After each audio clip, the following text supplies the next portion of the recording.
Okay, ready for our next game? Game 4. White plays e4. We're still continuing with king pawn openings. Black responds with e5.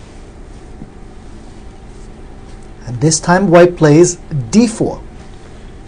So we've seen 4 different second moves in this position. This is the Danish gambit or opening, depending how it proceeds.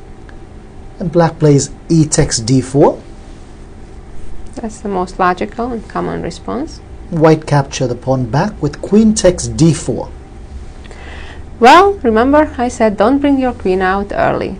And I guess that's the reason why this opening is not very popular among masters or grandmasters. On club level, it's being played here and there.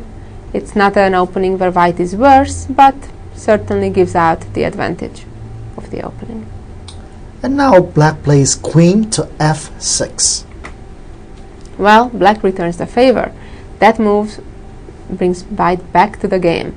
Black should continue with knight c6, which is the normal developing move, attacking the white queen. And that is the reason why I don't recommend to get the queen out early, because it will be attacked and then we'll need to waste time to move the queen again. So the correct move for black was knight to c6. White play queen to e3. White avoided the trade by moving the queen away. It's not a place where I particularly like the queen because it moved in front of the bishop. And black plays knight to h6. Well, that's another thing I don't recommend. Knights do not belong on the edge of the board. White responds with knight to c3. White continued developing. Knight to g4. Well, black is attacking prematurely. And white responds with knight to d5. And here came a pretty move, a so-called intermediate move. What we mean by intermediate move is that we don't react to the immediate attack, but make an in-between move, counter-attacking, and only later move away from the attack that we are under. Black responds with queen to c6. The queen moved away from the attack, also protecting the c7 pawn, that was, by the way, also under attack. However, let's see what would have happened if the black captures the queen. In that case, white also captures the queen.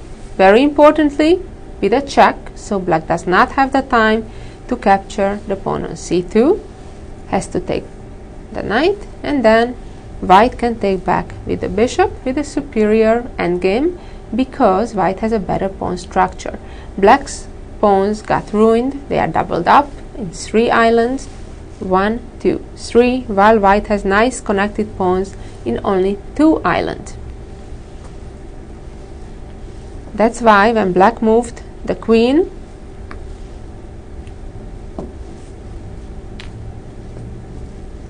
wanted to avoid that. However, things got even worse. White plays queen to f4. This is a very fine move, making a double attack on the knight and threatening also with knight takes pawn fork, just like we saw in one of our other games when black did it to white. And black defended with d6. Black thought he is very smart, blocked up the threat to the c7 pawn and opened up the diagonal of the bishop at the same time. However, forgot about something, and I would recommend you stop here for a moment and try to figure out the nice little combination white did to win the black queen. And white now plays bishop to b5. What a beautiful move. White pins the black queen, but hey, the bishop is hanging. Yes, it is. But if the queen captures the bishop, the game ends with knight takes pawn, again making a family fork, checking the king. When the king moves out, knight, of course, captures a stronger piece, the queen. And it's a decisive material advantage, of course, One could play it out all the way till checkmate, but this was the trap part of the opening. What did we learn from this game? Well, black got his queen out too early again. Another thing we learned, a new one. Not to put the knight on the edge of the board and move it again and again. Also another thing, watch out for little tricks. Like you saw the end combination of this game. White gave up the bishop, but won a queen. So watch out for these little tactics.